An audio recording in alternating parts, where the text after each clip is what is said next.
புதுச்சேரியில் மதுபான கடை திறக்கப்பட்ட நிலையில் கடலூர் எல்லையான கன்னிக்கோவிலில் இருந்து புதுச்சேரிக்கு மதுப்பிரியர்கள் படையெடுக்க தொடங்கியுள்ளனர். இதுகுறித்த கூடுதல் விவரங்களை செய்தியாளர் பிரேமிடம் கேட்கலாம். பிரேம், விவரம் என்ன? அபிநயா, தமிழகம் மட்டுமின்றி புதுவை மாநிலத்திலும் கொரோனா தொற்று என்பது நாளுக்கு நாள் அதிகரித்துக் கொண்டே செல்லும் நிலையில் கடந்த 45 நாட்களாக புதுவை மாநிலத்திலும் ஊரடங்கு அமல்படுத்தப்பட்ட நிலையில் தமிழகத்திலும் 3 வார காலமாக ஊரடங்கு அமலில் இருந்தது.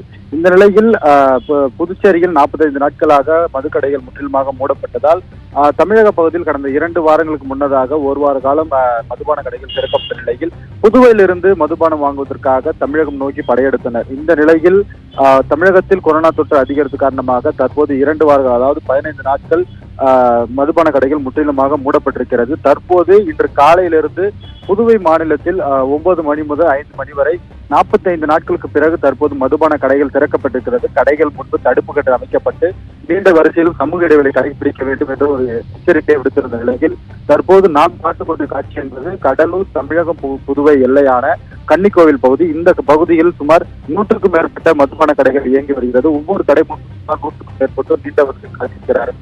காலை 9 மணி திறக்கப்படுவதற்கு முன்னதாக இங்கு குவிந்த மது பிரியர்கள் தங்களுக்கு தேவையான மது பாட்டிலை வாங்கி சென்றனர். இந்த நிலையில் கடலூரில் அரசு மதுபான கடைகள் முற்றிலுமாக மூடப்பட்டுள்ளதால் கடலூர் மட்டுமன்றி விழுப்புரம், பண்ருட்டி உள்ளிட்ட பல பகுதியிலிருந்து புதுவை மாநிலத்திற்கு மதுபாட்டில் வாங்க தற்போது படையெடுத்திருக்கிறார்கள். கடலூர் மாவட்டம் முழுவதும் தற்போது போலீசார்கள் தீவிர வாகன தணிக்கையில் ஈடுபட்டுக் கொண்டிருக்கிறார்கள். அவர்களை ஒழுங்குபடுத்துவதற்காக அதிகாரிகள் அங்கு இருக்கிறார்களா?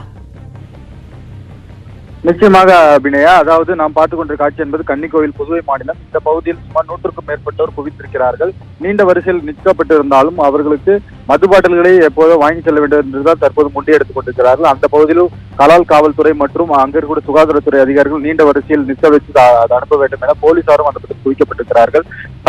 கடலூரிலிருந்து புதுவை மாநிலங்களுக்கு அதிக வாகனங்களில் மதுபாட்டில் வாங்க தற்போது செல்லும் காட்சியின் அதிகரித்திருக்கிறது. இதனால் தற்போது கடலூர் புதுவை எல்லையான சுமார் 13 சோதனை சாவடியில் தற்போது போலீசாரும் தமிழக பகுதி போலீசாரும் தீவிர வாகன தணிக்கையில் ஈடுபட்டுக் கொண்டிருக்கிறார்கள். அபிநயா, விவரங்களுக்கு நன்றி பிரேம்.